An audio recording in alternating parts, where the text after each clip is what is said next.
Today's video, I'll be riding to the Cambodian border to reset my 45-day stay in Vietnam. I've woken up at 5 a.m. I've been driving for about 2 hours so far, rode through a beautiful sunrise, and now I'm at my first petrol station stop in God knows where.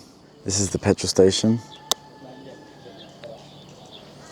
And once I get to the Cambodian border, I will head back after I get the stamp on my passport, and I will stay in a nice hotel on the way home. This is the trusty bike that will be coming with me, and just the camera bag and a few clothes. I just filled up petrol. I didn't really need it, but I think it's about to get pretty barren out there, so I filled up the bike and I filled up a spare 1.5 liters of fuel there. We have 310 kilometers to go until we get to the border. This bike should get me another 200 kilometers, and then I easily got another 100 in that bottle of fuel that I've got there. So far the ride's been good. There's many trucks that are a bit scary coming around the roads, but just taking it slow. I'm running early, so yeah, I should be fine. So let's carry on, and I'll see you guys at the next stop.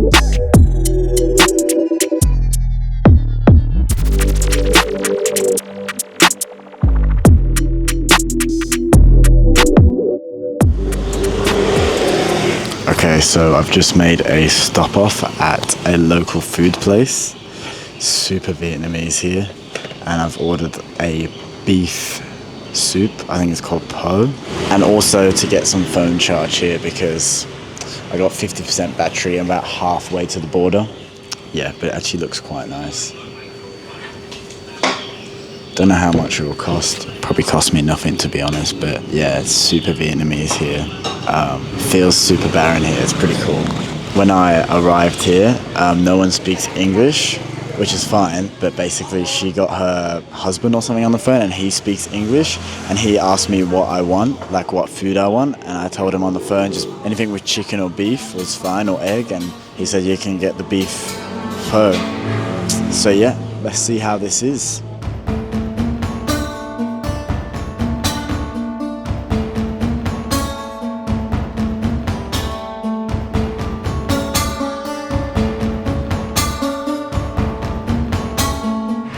That meal wasn't too bad. I was happy I was actually able to get beef instead of pork. Only cost like $1.50 Australian. Even cheaper out here than it is in Penang, which is just crazy how cheap it is. But yeah, I'm gonna continue now and get the last 4.5 hours done to the border.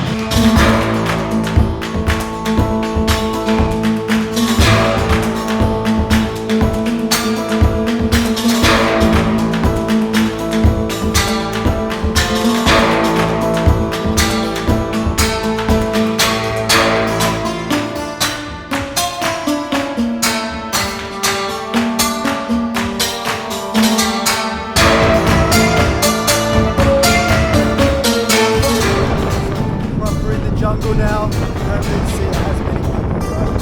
We've got 2 hours of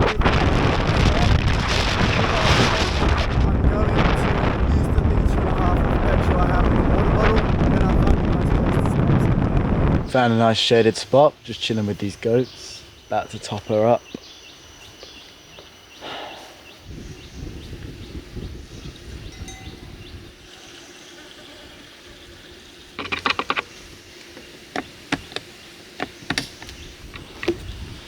Nearly got a full tank of petrol. Say hi. Say YouTube. YouTube. These these kind citizens of Vietnam have just invited me for a tea. As I was just waiting out there on the shade, and they've let me in for a tea. This is my channel.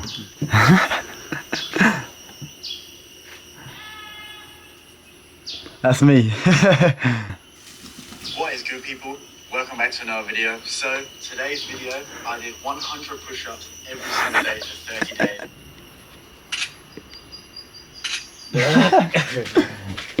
Perfect. After a beautiful tea with the locals, I must carry on the journey, but very generous.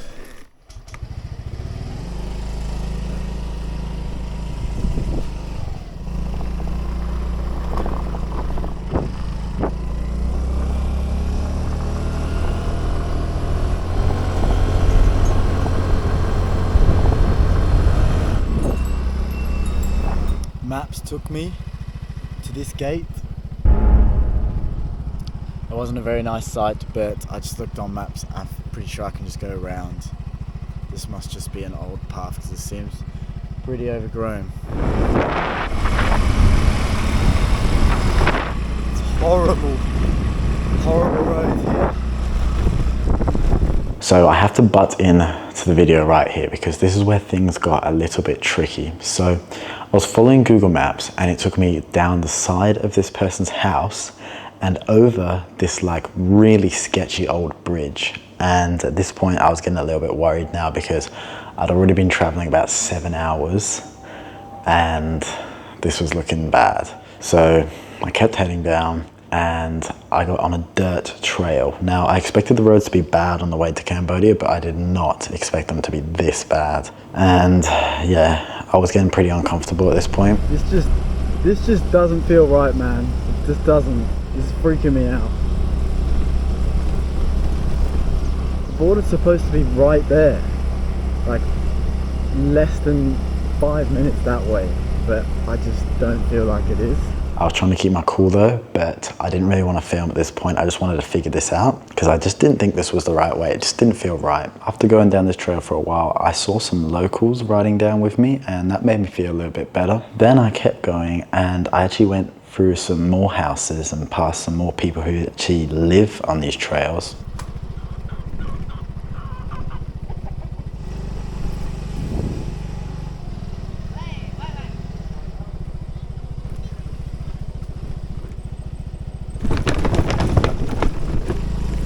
After some heavy mud, I got my bike bogged. I didn't film this. I dropped my sunglasses, which was a pain in the ass. And then I even started seeing some construction going on. That made me feel really good.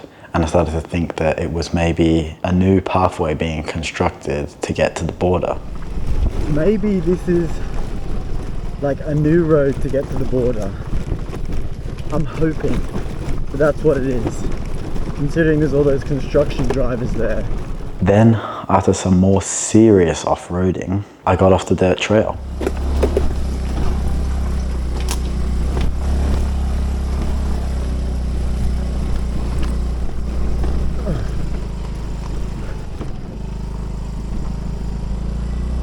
I was so happy about this, and then I actually got to the border. Now, the sketchy thing about this is, this dirt trail takes you past the first gate of the border. Like it bypasses you through the first gate where you'd have to get checked, as on my way out, I had to get checked on this first gate that I didn't go through on my way in. So then I didn't want to film any of this. I went in, it was just like a normal, it was kind of just like an airport. You show them your passport, you put your bag in, they check your bag. You get your exit stamp on your passport. I headed through the Vietnam post and then I was in Cambodia and I headed to the Cambodian gate.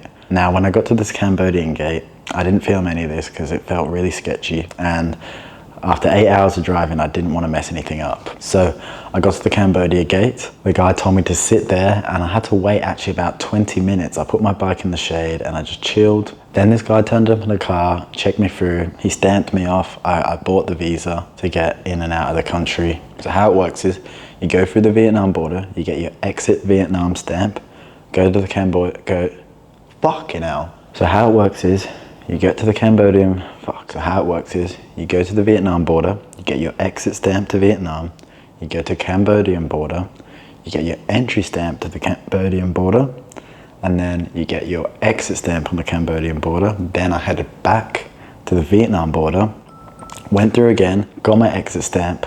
That all went well. I was stressed out. Then I headed through the last gate and I went back to try find my sunglasses. Alright, that's all done.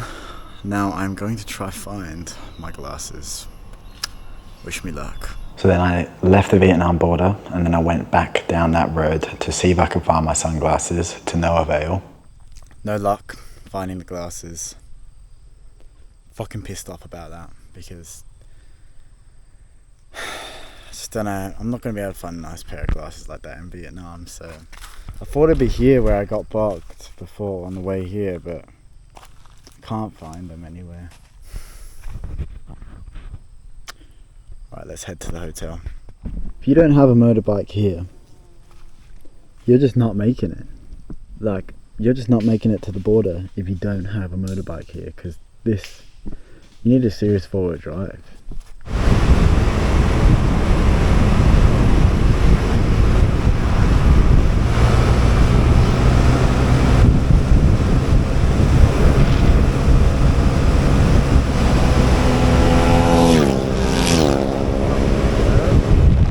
But it all went well, but I just beelined it there. And then I got to the hotel.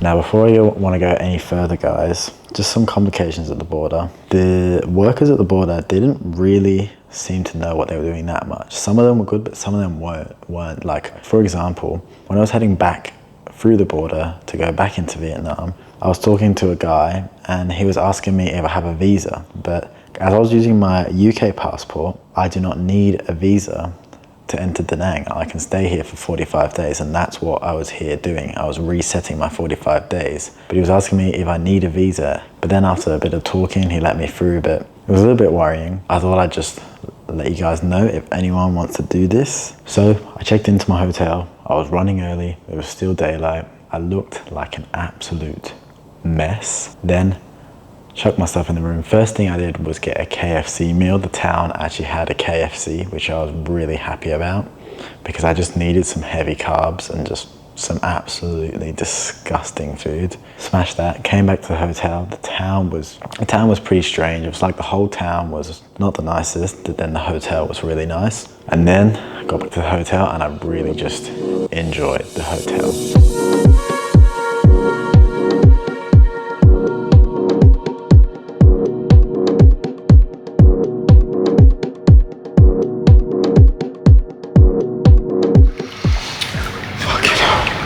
It was actually cold. I haven't felt cold water since I left Australia. It's kind of nice though.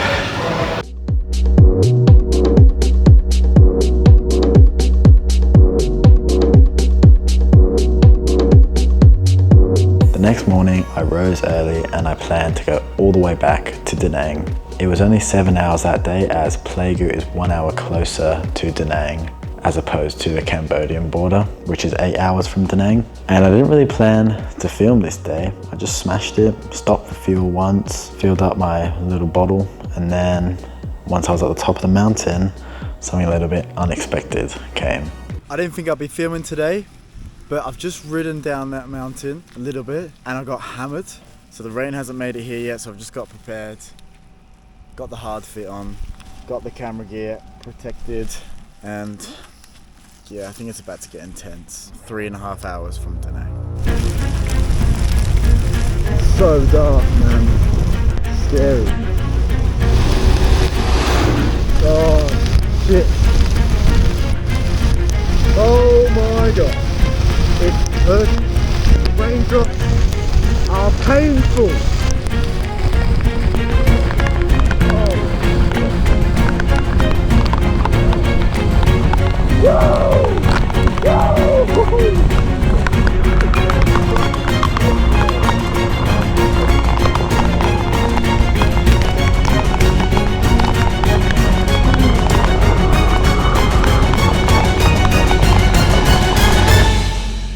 I've been in Da Nang for 45 days and I've seen rain twice, and this is one of those times. That is probably because I'm at the top of a mountain.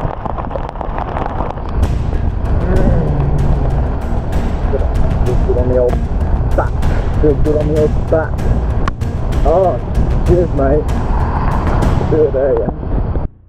After a big day of riding, which was probably the hardest part because it was really hot after the storm, I made it back into Da Nang. Officially made it back to Da Nang. God, it feels better to be back here. It just feels so much better than where I was. 10 minutes away.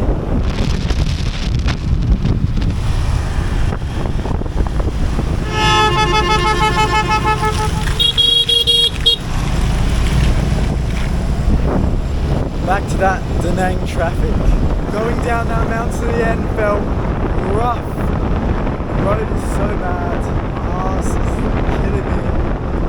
And the back is sore. Arrived back in Da Nang and I just put my stuff in our apartment and I just went straight down to the beach for the most rewarding swim of my life, to get all the absolute diesel off my face from all the big trucks I'd been going by.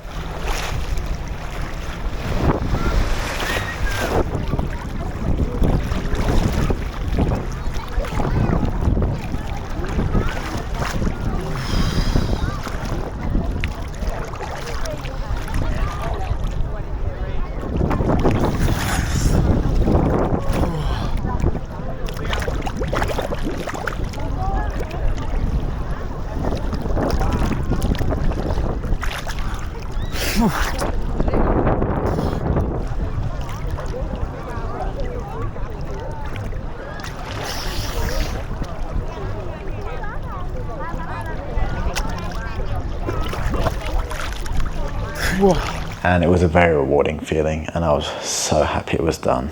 Would I recommend doing this to anyone in the same situation as me, living in Vietnam and resetting your visa or resetting your stay? My original plan was to go to the Philippines for 3 days, as I didn't want to go for too long, as I wanted to be back in Vietnam making videos, and Philippines, as though it's cheap, for 3 days it felt a little bit expensive. So then I knew about the option, this was my backup option, to do the drive to Cambodia. This trip only took 2 days out of my life. It was quite an experience to see Vietnam, to see what the farmland's like, and to see that really Da Nang is just a bit of a fairy tale compared to the rest of Vietnam. This trip was very cheap. The most expensive part was the visa, and then the rest, all I had to pay for, that hotel looked nice, but that hotel cost me, I think it was around 20 American dollars, so that's nothing. So those bikes are so economical. The craziest part is that trip only cost me about 8 American dollars to travel all the way to the Cambodian border and all the way back, all up a 16-hour journey. A little bit more actually to go to Pleiku, and it was this many kilometers. So it's crazy how cheap it was. So all up, to reset my visa, this cost me under 65 USD. Now, I don't think you can find much other places in the world where you can do a visa run, a border run, get a visa, come back into the country for that cheap. If you're running out of options, look, if I had to do it again, I could. And if I had this video to watch, I'd be a lot less stressed out seeing this, because sometimes I got a little bit worried, like when I saw that gate and then when I got on the dirt trail, and just being out in that barren land was a bit worrying. It freaks you out a bit because you're just so far away from any sort of help if something goes wrong. But it was fucking hard. It was probably it wasn't one of the hardest things I've ever done, but it was one of the loneliest times I've ever done. You know, I don't mind doing things alone, but doing something like that isn't necessarily enjoyable alone was pretty hard. But then again, it all did go pretty smoothly if you've got your passport organized, if you're on time with your dates, if you've done all that stuff right, everything should go smoothly. I did this under a British passport. I don't know how the Vietnamese guards would treat any other passports. Maybe they wouldn't like the Americans as much because of their history. I'm sure they'd love Aussies and anything else, I'm not sure. Other options you can do to reset your visa. The next best option, if you're wanting to do this, is probably to go to Bangkok. This is the cheapest flight you can do. Second of all, you do not need a visa, which makes it a lot cheaper. And Bangkok's cheap, but it still wouldn't be as cheap as doing this because you'd have to get a flight there, a flight back, hotel accommodation, and all the food. The other reason I didn't really want to do this is I was in Bangkok 2 weeks before I came to Vietnam, so I kind of didn't want to go back on myself so soon, and I didn't want to just go to Bangkok for one day and then come home. Like, I really didn't like the idea of that. If you're an expat or a digital nomad, honestly, the quickest and cheapest option, if you want to get back to work and spend as little money as possible, because you don't want to do some sort of holiday to the Philippines or Japan or any other sort of holiday location, this is the best thing to do. It's the cheapest, it's the quickest, so you can get back to work on time. You can do it over a weekend, you know? If you work Monday to Friday, you can leave Saturday morning and you can be back Sunday night. As much as I didn't really enjoy it, I have to recommend it because it all went well for me. I hope this video can find someone and help them go through the same situation I did. And I hope you guys enjoyed the video. A bit of a different one of the most adventurous things I've probably done. So I hope you guys found it entertaining, and I'll see you guys again next Monday.